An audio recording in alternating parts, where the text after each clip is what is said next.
Welcome to Chirkut infinity. আর আমি এসে গেছি তুমি আশেপাশে থাকলে আপডেট দেবো বলে।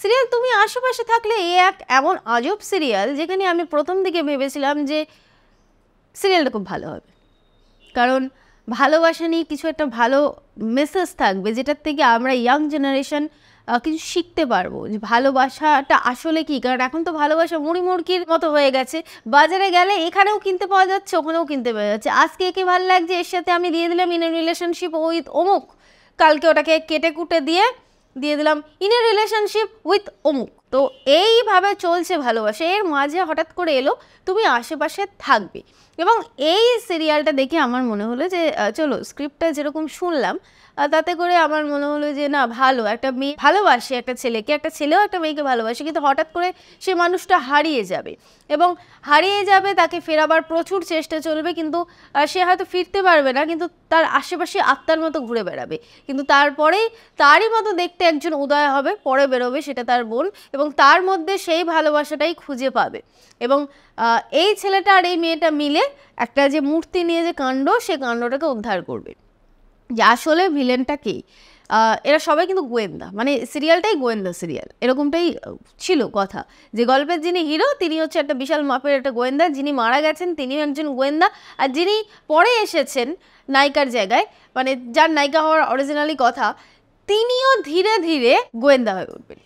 কিন্তু আলটিমেটলি সিরিয়ালটা হঠাৎ করে দেখলাম মানে ঘুরপথে যাওয়া শুরু করলো। মানে সে হয় না, হঠাৎ করে একটা মানে হাওয়া উঠে গেলে মানে আমরা বুঝতে পারি না যে জানলা দরজা সব খোলা, কোন দিকে যাবো কী করবো, দিশেহারা টাইপের হয়ে যায়।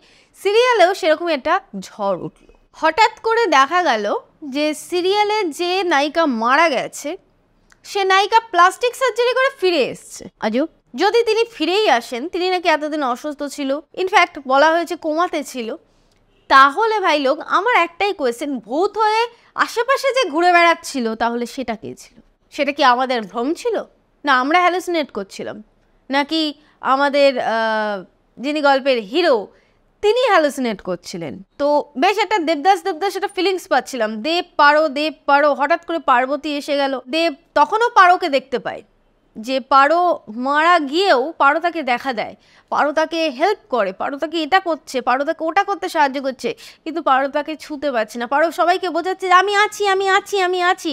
দেবের যখন বিয়ে দেওয়ার চেষ্টা চলছিল তখন সেই পাত্রীর মাথায় জল ঢেলে দিল। দেবের যদি এটা হ্যালুসিনেটই হতো, যে সে হ্যালুসিনেট করছে, তাহলে ওই যে বালতি এসে ও হঠাৎ করে একজনের মাথায় জল ঢেলে দিল, তাহলে সেটা কী ছিল, তাই না? তার মানে আমরা সবাই হ্যালুসিনেট করিনি। তো হঠাৎ করে এই নায়িকা আবার ফিরে এলেন, বেঁচে উঠলেন। ততদিনে দেবের জীবনে পার্বতী একটা আচ্ছা খাসা জায়গা দখল করে নিয়েছে, এবং তার বক্তব্য, মানে দেবের বক্তব্য, যে আমি এখন কার, পারোর নাকি পার্বতীর? আমি তো নিজেই বুঝতে পারছি না। না আমি পারছি পারোকে ছাড়তে, না আমি পারছি পার্বতীকে সরিয়ে দিতে। আমি অনেক চেষ্টা করছি পার্বতীকে সরাতে, পার্বতীকে দূর করে দুচ্ছাই করে মানে ঝাঁটা জুতো মেরে হলেও তাড়ানোর চেষ্টা করছি, কিন্তু আমার মন থেকে তো তাড়াতে পারছি না। আবার না পাচ্ছি আমি পারোকে কষ্ট দিতে। এই করতে করতে একটা সময় এলো ঠাকুমা হঠাৎ করে টপকে গেলেন, এবং উনি ওনার পুরো সম্পত্তিটা পার্বতীর নামে লিখে দিলেন। তো পার্বতীর এখন বক্তব্য হচ্ছে যে আমি এই বাড়িতেই আছি, আমি এত সহজে যাব না। কিন্তু পার্বতীর আবার হঠাৎ করে মতিভ্রম হলো, তার সিদ্ধান্ত হলো আমি এখান থেকে চলে যাই, তাহলে আমার বোন আর আমার বোনের স্বামী ভালো থাকবে। এরই মধ্যে ইনি আবার হোস্টেলেও থেকেছেন বেশ কিছুদিন, সেখানে গিয়ে আবার দেব সিঁদুরও পরিয়ে দিয়েছে, বেশ ভালো কথা।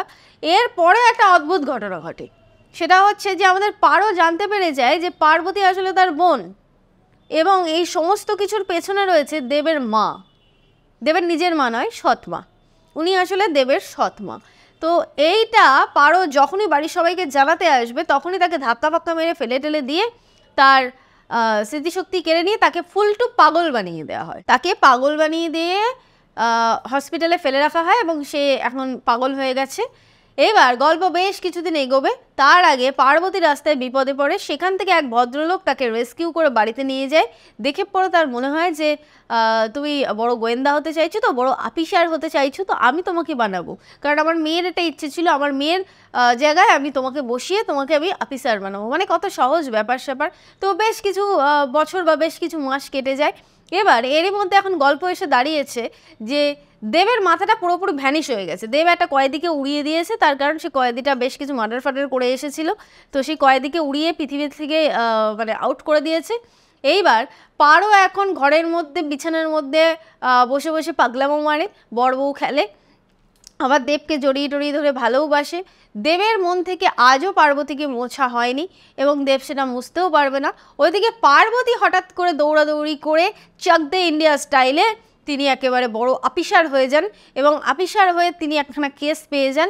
এইদিকে আসল যে ভিলেন ছিলেন পূর্বা দেবী, মানে দেবের সৎমা, তিনি এখন নির্দল প্রার্থী হিসেবে দাঁড়িয়ে পড়েছেন এবং তার জীবনে একটা বাবা এসে গেছে। না মানে এ বাবা সে বাবা না, এ বাবা হচ্ছে হঠাৎ বাবা, জটা বাবা। তো এই ভণ্ড বাবা এখন একে বুদ্ধি দিচ্ছে, তুমি এই করো, তুমি ওই করো, তুমি সেই করো, তুমি জিতে যাবে।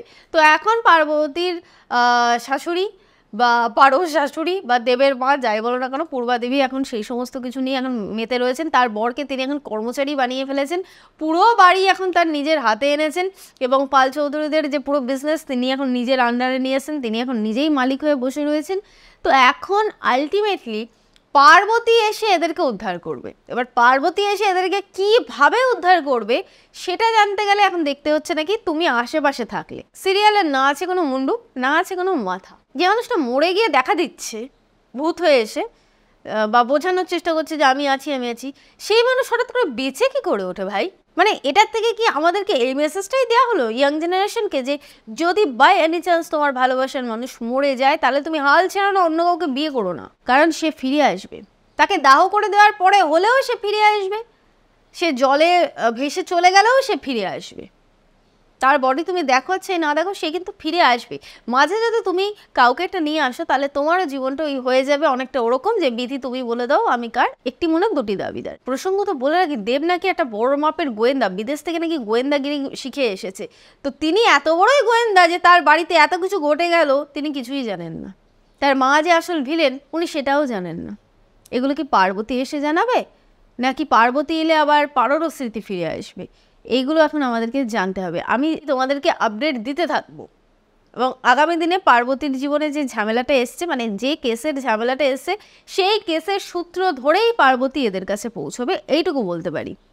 আর এই যে জটা বাবা না হঠাৎ বাবা না বন্ড বাবা, এনার সাথে লুকিয়ে রয়েছেন বিশাল বড় একটা রহস্য। সেই রহস্য ভেদ করবে আমাদের পার্বতী। অবশ্যই করে দেখতে থাকো সিরিয়াল তুমি আশেপাশে থাকলে, স্টার জলসা এইচডিতে। আমার ভিডিওটা যদি ভালো লাগে তাহলে লাইক করো আর কমেন্ট করে আমাদেরকে একটুখানি জানাও যে এই যে মরার ব্যাপারটা, মানে মরে গিয়ে যে ভূত হয়ে গেল তারপরে আবার ফিরে এলো, তো এই ব্যাপারটা নিয়ে তোমাদের কি বক্তব্য আমি একটুখানি জানতে চাই।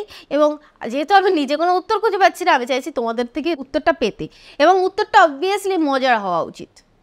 তো মজার উত্তর দিয়ে ফেলো আর ভিডিওটা শেয়ার করে ফেলো। আর যারা যারা সাবস্ক্রাইব করনি তারা এই ধরনের ভিডিও পেতে অবশ্যই করে সাবস্ক্রাইব করে বেল বাটনটা ক্লিক করে ফেলো।